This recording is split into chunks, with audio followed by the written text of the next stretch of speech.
नमस्कार दोस्तों, आज इस वीडियो में मैं बताऊंगा कि किस तरह से हम लोग प्लास्टर लगाते हैं और करते हुए मैं दिखाऊंगा भी और क्यों प्लास्टर लगाते हैं। एक्चुअली ये महिला है जिनका पैर का हड्डी टूट गया है और इसमें अगर आप देखेंगे ना तो ये फिफ्थ मैंने कानी उंगली की जो हड्डी है ना यहाँ पे टूट गई है। दिखाई दे रहा है क्या यहाँ पे? ये अगर बहुत ही बारीक से देखेंगे तो ये वाला हड्डी जो बिल्कुल किनारे है, इधर साइड में उतना अच्छे से नहीं दिख रहा है लेकिन यहाँ पे ये टूट गया है और इनका पैर ट्विस्ट होने से चलते चलते इसे ट्विस्ट हो गया ना, तो इसी के कारण से वहां से वो टूट जाता है। इसको जॉन्स फ्रैक्चर भी बोलते हैं, बेस ऑफ फिफ्थ मेटाटार्सल की फ्रैक्चर है। और इसमें हम लोग प्लास्टर लगाते हैं शुरू में, जैसे अब आज टूटा है तो आज ही हम सीधे पक्का प्लास्टर नहीं लगा देते, कच्चा प्लास्टर लगाते हैं। कच्चा प्लास्टर और पक्का प्लास्टर में क्या अंतर रहता है? कच्चा प्लास्टर मीन्स जो एक ही साइड से रहता है, पक्का माने पूरा रहता है। कच्चा शुरू में इसलिए लगाते हैं ना कि सूजन होने का चांस रहता है। कितना बार जिसे आज टूटा है सूजन होगा, पता चला कि सूजन होगा और उसमें पक्का प्लास्टर लगा दिए तो मरीज को कष्ट हो जाता है। तो शुरू में हम लोग कच्चा प्लास्टर लगाते हैं और आज मैं इनको कच्चा प्लास्टर लगाऊंगा भी कैसे। और देखिए, और ये इसमें हम लोग जो प्लास्टर लगाने वाले हैं वो बिलो नी माने घुटने के नीचे प्लास्टर लगाने वाले हैं। एक्चुअली प्लास्टर लगाने का प्रिंसिपल यही है ना कि जहां पे भी टूटा है ना, जहां पे भी टूटा है उसका एक ज्वाइंट ऊपर, यानी यहाँ पे टूटा है तो इसका ज्वाइंट ये है, इसको भी नहीं हिलने देना है, और एक ज्वाइंट नीचे उसको भी नहीं हिलने देना रहता है। तो इनको बिलो नी माने घुटने के नीचे यहाँ तक हम प्लास्टर लगाएंगे। और ये प्लास्टर पैर में कहीं भी फ्रैक्चर है, एंकल में फ्रैक्चर है तो यही टैलस में, कैल्केनियम में फ्रैक्चर है तो बिलो नी प्लास्टर लगाते हैं। तो आज मैं एक डेमो भी दूंगा कि किस तरह से हम लोग प्लास्टर लगाते हैं, क्या प्रोसीजर रहता है। तो सबसे पहले तो हम लोग लगाते हैं कॉटन रोल, क्योंकि प्लास्टर सीधे नहीं लगा सकते, क्योंकि लगाएंगे तो गर्म होता है, कितना बार वो चुभ जाता है, चाहे हड्डियां में ये लग सकता है। तो एक रोल जैसा हम लोग लगा देते हैं ताकि मरीज को कष्ट ना हो, पीड़ा ना हो। तो सबसे पहले कॉटन रोल लगाते हैं। इसमें भी एक चीज ध्यान रखना रहता है कि जैसे ये है बिल्कुल थपथपा देते हैं ताकि कोई दिक्कत नहीं, इस तरह का टूटा नहीं है। जैसे अगर यहाँ पे टूटा रहता ना तो यहाँ पे ऐसे भी उठा लीजिएगा। तो उठाने का क्या पर्पस है ये जब तक समझेंगे नहीं ना, ये पूरा एक टेक्निक है। लोग को लगता है कि केवल ये लपेट देते हैं डॉक्टर लोग, लपेट, और बोलते हैं कि खाली लपेटे खाते इतना पैसा ले रहे हैं, लेकिन यही लपेटना कैसे है इसी को सीखने के लिए हमने 10-15 साल मेहनत किया है, ठीक है ना। अगर मैं प्लास्टर लगाऊंगा और हमारा कंपाउंडर लगा दे, फर्क रहेगा। भले ही इन लोगों को लगता है कि सब एक ही जैसा है, क्या बाबा फर्क रहता है कि नहीं? हाँ। अब इसके बाद से हमने जैसे स्लैब बनाया हुआ है, इसको स्लैब बोलते हैं, एक कच्चा स्लैब, जिसे अब इसको नाप के हमने कि कहाँ से कहाँ तक है, तो इस तरह से इसको हमने रोल करके एक स्लैब बना लिया। और वही पक्का प्लास्टर रहता है तो सीधे प्लास्टर को हम लोग घुमा के ऐसे गोल गोल लपेटते हैं, लेकिन इसमें देखिए आप समझ में आएगा आपको। तो एक कच्चा प्लास्टर को अब इसको हमने पानी में डाला,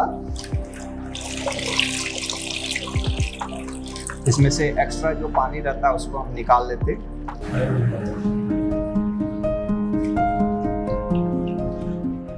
हमारे साथ हमारे चीफ असिस्टेंट डॉक्टर, हमारे आरएमओ इंचार्ज डॉक्टर जैनुद्दीन जी, मेरे भाई, मेरे दोस्त, बहुत पुराने हमारे ये हैं। हम लोग तो झगड़ा भी करते रहते हैं लेकिन बहुत हम लोग का पुराना रिश्ता हो गया है। कितना दिन हो गया जैनुद्दीन जी, कितना दिन से हैं हमारे साथ? जो लोग भी जुड़े हैं, कितने लोग हैं जो डॉक्टर जैनुद्दीन सर को जानते हैं? जस्ट मुझे कमेंट में बताइए। और आपको कैसे लगते हैं जैनुद्दीन सर? बहुत ही अच्छा व्यवहार है, मेरे लिए बड़ा वफादार आदमी है, इतना मैं कह सकता हूँ, क्योंकि मेरे को तो बहुत लोग चूना लगाता है। अभी मैं मरीज को चूना लगा रहा हूँ, इसको कितना भी लोग बोलते हैं, लेकिन ये चूना नहीं रहे, ये तो स्लैब है। पहले के जमाने में पीओपी का बैंडेज आता था जो बनाते थे, लेकिन ये रेडीमेड प्लास्टर है। धन्यवाद डॉक्टर साहब, मुझे झेलने के लिए, मुझे बर्दाश्त करने के लिए, क्योंकि मैं आदमी थोड़ा सा अपने लिए टफ हूँ, मुझे लगता है। मैं आम आदमी के लिए, मरीज कोई देखेगा तो कहेगा कि बहुत अच्छे डॉक्टर साहब हैं, बहुत अच्छे से बात करते हैं, लेकिन काम में गड़बड़ होता है तो मैं छोड़ता नहीं हूँ। तो मैं अपने आप को भी नहीं छोड़ता हूँ तो दूसरे को कैसे छोड़ सकता हूँ। तो ये आपने देखा कि कॉटन रोल मैंने लगाया। कॉटन रोल लगाने के बाद से हमने बैंडेज, उसको प्लास्टर का रोल को गीला किया और इसके ऊपर लगा के मैं बैंडेज से उसको ये कर रहा हूँ। खूब टाइट भी हम लोग बहुत नहीं बांध देते हैं और बिल्कुल ढीला। और इसमें सभी कहीं भी प्लास्टर लगा रहे हैं तो उसमें पोजीशन है, आप ऐसा नहीं है कि कैसे भी लगा सकते हैं, हर चीज़ का किसको कहाँ पकड़ना है, कैसे पकड़ना है, उसका टेक्निक है, उसको फॉलो करना पड़ता है। जैसे ये एंकल है ना, ये बिल्कुल न्यूट्रल पोजीशन में होना चाहिए। ये नहीं कि जैसे अब ये एंकल है तो जैसे ये ऐसे भी लगा सकते हैं, इसको ऊपर भी लगा सकते हैं, ये न्यूट्रल पोजीशन में होना चाहिए। ये बहुत इंपॉर्टेंट है, न्यूट्रल पोजीशन में होना चाहिए प्लास्टर, ठीक है ना, पकड़िए। और ये सूख जाता है, सूखता है ना तो थोड़ा सा गीला होता है तो गरम गरम लगता है, और ये गरम ज़्यादा देर तक नहीं रहता है, 10-15 मिनट तक ज़्यादा से ज़्यादा, उसके बाद से फिर ये नॉर्मल जैसा हो जाता है। ये तो पीयूपी प्लास्टर है, लेकिन अभी फाइबर प्लास्टर भी आ गए हैं। लेकिन कच्चा प्लास्टर में हम लोग फाइबर नहीं लगाते हैं क्योंकि वो चुभता है, पक्का में हम लोग फाइबर लगाते हैं। तो कभी मैं आपको दूसरा कोई वीडियो होगा तो उसमें जरूर दिखाऊंगा कि फाइबर प्लास्टर थोड़ा हल्का रहता है लेकिन थोड़ा महंगा रहता है, ठीक है ना।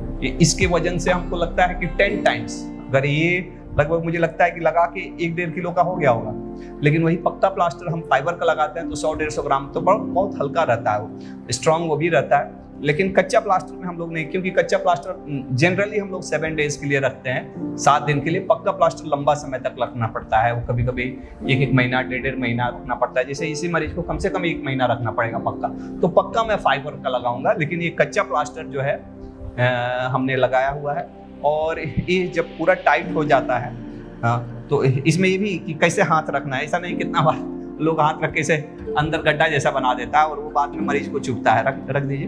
अब लगभग टाइट हो गया है। इसके बाद से हम लोग मरीज को ये भी कि कैसे रखना है घर में, क्योंकि मरीज को नहीं मालूम रहता है। प्लास्टर लगाने का मुख्य उद्देश्य यही है कि हड्डी एक जगह पे रहे। अब मरीज को चलना नहीं है मैडम, चलना नहीं है, वजन नहीं देना है, ठीक, पैर थोड़ा ऊंचा रखना है, पैर के नीचे पिल्लो रखना है, तकिया रखना है, उंगली चलाते रहना है, चलाइए उंगली चलाइए, उंगली चलाइए, उंगली चलाते रहना है। जो चीज नहीं चलाना है उसको हमने फिक्स कर दिया, वो चलेगा भी नहीं। लेकिन जो चीज बाकी चीजों को चलाना है, ऐसा नहीं कि कितना बार एक प्लास्टर डिजीज करके बोलते हैं, जो प्लास्टर के कारण से एक डिजीज हो जाता है, क्योंकि हमने प्लास्टर लगाया हड्डी को जोड़ने के लिए, लेकिन प्लास्टर के कारण से दूसरे अंग जाम हो गए, तो ये प्लास्टर डिजीज हो गया, उससे भी बचना है। तो इसके लिए उंगली चलाइए माता जी, हाँ, पैर उठाइए, पैर भी उठाना है, कहते हैं हाँ, पैर उठाइए, घुटना से भी मोड़ सकते हैं, क्योंकि घुटने का तो आप चला सकते हैं ना, तो वो चलते रहना चाहिए, लेकिन इस पे वजन नहीं देना। कभी बाथरूम जाएंगे तो कैसे जाएंगे, तो ये इंस्ट्रक्शन भी देना बहुत जरूरी रहता है जब भी हम प्लास्टर लगाते हैं, कि क्या आपको प्रिकॉशंस रखना है, क्या रखना है। और कभी भी कि कोई भी प्लास्टर मैं भी लगाऊं, दिक्कत होता है, कितना बार 100 लोगों को प्लास्टर लगाते हैं, एक आदमी को दिक्कत, तो तुरंत डॉक्टर के पास आना है, समझ रहे हैं। कोई भी दिक्कत हो तो डॉक्टर के पास आना है। अगर बहुत कष्ट हो रहा है, पीड़ा हो रहा है, दिक्कत हो रही है, तो आके